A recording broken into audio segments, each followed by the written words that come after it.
খুব pickup bye bye tata guys bye bye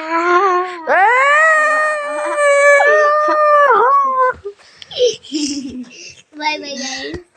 মা খাবার কখন তৈরি হবে মোনা